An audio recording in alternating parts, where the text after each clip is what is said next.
The interview सारांश the interview summary इन हिंदी। लेखक के बारे में क्रिस्टोफर सिल्वेस्टर 1959 की शिक्षा लांसिंग कॉलेज ससेक्स और पीटर हाउस कैम्ब्रिज में हुई, जहां उन्होंने इतिहास पढ़ा। 1983 से 1994 तक उन्होंने प्राइवेट आई के लिए काम किया। शुरुआत में न्यू बॉयज कॉलम लिखा। उन्होंने कई समाचार पत्रों और पत्रिकाओं के लिए लिखा है।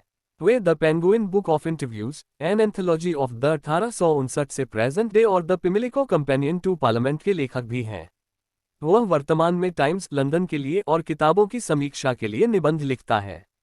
वह पेंथियन बुक्स के लिए हॉलीवुड का 3 खंड सामाजिक इतिहास लिख रहा है। पाठ के बारे में द इंटरव्यू उम्बर्टो इको के एक साक्षात्कार से एक उद्धरण है। साक्षात्कारकर्ता मुकुंद पद्मनाभन द हिंदू से हैं। वर्षों में हजारों हस्तियों का साक्षात्कार लिया गया है। समकालीन हस्तियों के बारे में हमारे सबसे ज्वलंत छाप साक्षात्कार के माध्यम से हैं। लेकिन उनमें से कुछ के लिए साक्षात्कार उनके जीवन में अनुचित घुसपैठ है। अध्याय के दूसरे भाग में साक्षात्कारकर्ता ने बताया कि कैसे उम्बर्टो इको खुद को पहले एक शिक्षाविद और बाद में एक उपन्यासकार मानता है। वह खुद को एक विश्वविद्यालय के प्रोफेसर मानते हैं जो उपन्यास लिखते हैं, रविवार को कभी कभार।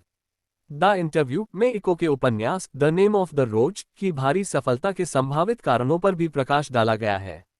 द इंटरव्यू सारांश एक अध्याय शुरू होता है। लेखक ने हमें एक साक्षात्कार की विधि से परिचित कराया। हम सीखते हैं कि यह पत्रकारिता में बहुत आम है और इसकी उत्पत्ति 130 साल पहले की है। उन्होंने कहा कि अनिश्चित रूप से विभिन्न लोग साक्षात्कार की अवधारणा और इसके उपयोगों के बारे में अलग अलग राय रखते हैं। कुछ लोग इसे बहुत अधिक समझते हैं जबकि अन्य साक्षात्कार नहीं दे सकते। अध्याय हमें बताता है कि एक साक्षात्कार एक स्थायी छाप बना सकता है। इसके अलावा एक पुरानी कहावत के अनुसार जब हम किसी व्यक्ति के बारे में धारणा बनाते हैं तो उनकी आत्मा की मूल पहचान छीन ली जाती है। हम सीखते हैं कि कैसे सबसे लोकप्रिय हस्तियों ने साक्षात्कारों की आलोचना की है। इसी तरह रुडयार्ड किपलिंग की पत्नी ने अपनी डायरी में लिखा है कि बोस्टन में 2 पत्रकारों ने उसे कैसे बर्बाद किया। वह एक हमले के रूप में साक्षात्कार के बारे में सोचता है। इसके अलावा वह यहाँ तक है कि इस अपराध में सजा होनी चाहिए। इसके अलावा किपलिंग इस सोच के हैं कि कोई भी सम्मानित व्यक्ति साक्षात्कार के लिए नहीं कहता या देता है। इसके अलावा इस अध्याय में मुकुंद के बीच एक साक्षात्कार का एक अंश भी शामिल है। द हिंदू न्यूज़पेपर और उम्बर्टो इको से संबंधित है। इको इटली में बोलोग्ना विश्वविद्यालय में प्रोफेसर हैं। उन्हें लेखन कथा लेने से पहले अर्धविराम संकेतों का अध्ययन, साहित्यिक व्याख्या और मध्यकालीन सौंदर्यशास्त्र पर अपने दर्शन के लिए एक विद्वान के रूप में एक कठिन स्थिति है। साक्षात्कार में हम इसे उनके सफल उपन्यास द नेम ऑफ द रोज पर देखते हैं। उनके उपन्यास की 10 मिलियन से अधिक प्रतियां बिकी। मुकुंद ने उससे पूछना शुरू कर दिया कि वह इस तरह के काम कैसे करता है। उम्बर्टो ने कहा कि वह वही काम कर रहा है। इसके अलावा वह शांति और अहिंसा के इर्द गिर्द घूमने वाली अपनी किताबों को सही ठहराने के लिए आगे बढ़ता है। हम सीखते हैं कि उम्बर्टो खुद को एक अकादमिक विद्वान के रूप में वर्गीकृत करता है। वह पूरे सप्ताह विभिन्न शैक्षणिक सम्मेलनों में भाग लेते हैं और रविवार को उपन्यास लिखते हैं। इसके अलावा वह यह व्यक्त करता है कि अन्य लोग उसे एक उपन्यासकार मानते हैं और विद्वान नहीं है। वह इस बात से सहमत है कि अकादमिक कार्य के साथ लाखों लोगों को प्रभावित करना कठिन है। इसके अलावा हम यह भी सीखते हैं कि वह कैसे मानता है कि हमारे जीवन में परमाणुओं की तरह रिक्त स्थान है। वह उन्हें अंतर्यात्रा के रूप में संदर्भित करता है और स्वीकार करता है कि वह उस समय के दौरान अपने अधिकांश उत्पादक कार्य करता है। अपने उपन्यास के बारे में बोलते हुए वह टिप्पणी करते हैं कि यह एक आसान पढ़ा हुआ नहीं है। यह तत्वमीमांसा, धर्मशास्त्र और मध्ययुगीन इतिहास के साथ साथ इसे एक जासूसी सुविधा मिली है।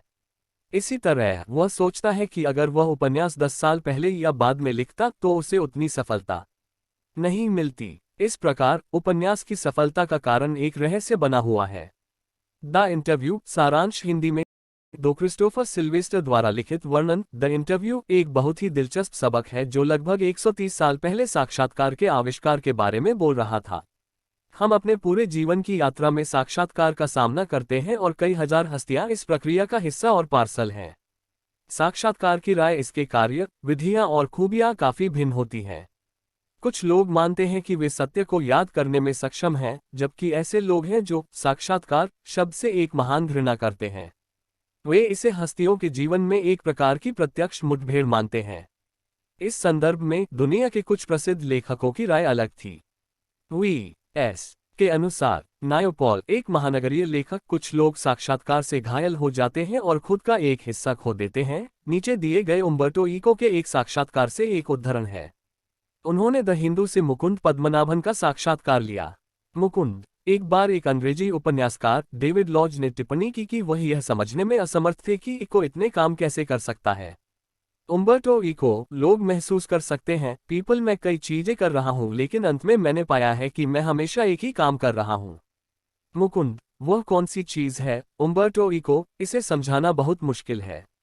मुझे कुछ दार्शनिक रुचियां मिली हैं जिन्हें मेरे उपन्यासों और अकादमिक कार्यों द्वारा अपनाया जाता है।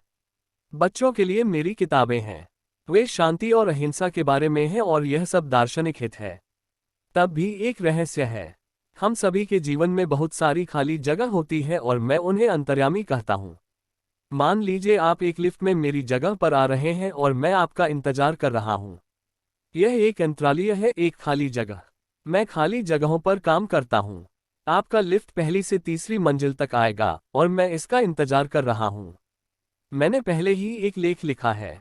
मुकुंद, यह आपका गैर काल्पनिक लेखन होना चाहिए। आपके काम में इसके बारे में एक निश्चित चंचल और व्यक्तिगत गुणवत्ता है। यह एक नियमित शैक्षणिक शैली से एक प्रस्थान है। आपने अनौपचारिक दृष्टिकोण अपनाया होगा। उम्बर्टो इको, इटली में मेरा पहला डॉक्टरेट शोध प्रबंध प्रस्तुत करते हुए प्रोफेसरों में से एक ने कहा, विद्वानों ने कुछ विशिष्ट विषयों को सीखा है, फिर वे बहुत सारी झूठी परिकल्पनाएं करते हैं, उन्हें सही करते हैं और निष्कर्ष देते हैं। लेकिन आपने अपने शोध की कहानी बताई। 22 साल की उम्र में मैं समझ गया कि विद्वानों की किताबों को वैसे ही लिखा जाना चाहिए जैसा मैंने किया था, शोध की कहानी बताकर। इसलिए मेरे निबंधों में एक कथात्मक पहलू है। 50 साल की उम्र में मैंने उपन्यास लिखना शुरू कर दिया था। मुझे याद है कि मेरे दोस्त रोलैंड बार्थेस हमेशा निराश थे कि वह एक निबंधकार थे, उपन्यासकार नहीं। वह कुछ रचनात्मक लेखन करना चाहते थे लेकिन उनकी मृत्यु हो गई। मेरे मामले में मैंने दुर्घटना से उपन्यास लिखना शुरू किया। उपन्यासों ने कथन के लिए मेरे स्वाद को संतुष्ट किया। मुकुंद, इस प्रकार आप द नेम ऑफ द रोज के प्रकाशन के बाद प्रसिद्ध हुए। आपने 5 उपन्यास लिखे हैं और कई और गैर फिक्शन पर। उनमें से सेमीक्यूटिक्स पर काम का एक छोटा सा टुकड़ा है। अगर हम लोगों से उम्बर्टो इको के बारे में पूछेंगे तो वे कहेंगे कि वह एक उपन्यासकार हैं। क्या यह आपको परेशान करता है? उम्बर्टो इको, बेशक यह मुझे परेशान करता है। मैं खुद को यूनिवर्सिटी का प्रोफेसर मानता हूं जो रविवार को उपन्यास लिखते हैं। यह कोई मजाक नहीं है। मैं हमेशा अकादमिक सम्मेलनों में भाग लेता हूं।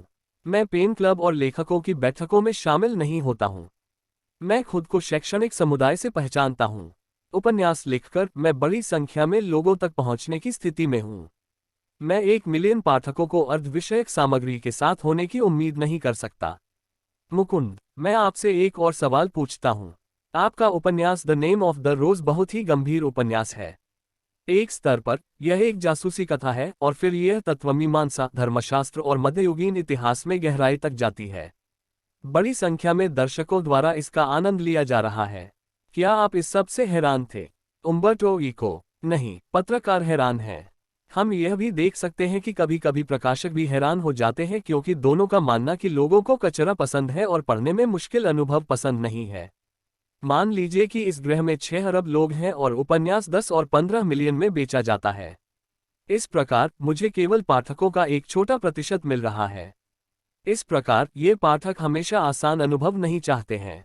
रात के 9:00 बजे रात के खाने के बाद मैं टेलीविजन देखता हूं और मियामी वाइस या आपातकालीन कक्ष देखता हूं। मैं इसका आनंद लेता हूं और मुझे इसकी जरूरत है, लेकिन पूरे दिन नहीं। मुकुंद, क्या आप बता सकते हैं कि मध्ययुगीन इतिहास से संबंधित होने पर भी आपके उपन्यास को अच्छी सफलता कैसे मिली? उम्बर्टो इको, यह संभव है, लेकिन मैं आपको एक और कहानी बता सकता हूं। मेरे अमेरिकी प्रकाशक ने बताया कि उसे ऐसे देश में 3000 से अधिक प्रतियां बेचने की उम्मीद नहीं थी जहां कुछ ने कैथेड्रल देखा हो या लैटिन का अध्ययन किया हो। इसलिए मुझे 3000 प्रतियों के लिए अग्रिम दिया गया था, लेकिन अंत में इसने अमेरिका में 2 या 3 मिलियन बेच दिए। मध्ययुगीन अतीत के बारे में कई किताबें लिखी गई हैं, लेकिन पुस्तक में एक रहस्यमय सफलता है। इसकी भविष्यवाणी कोई नहीं कर सकता। अगर मैंने इसे 10 साल पहले या बाद में लिखा होता तो यह समान नहीं होता। क्यों काम किया, यह एक रहस्य है।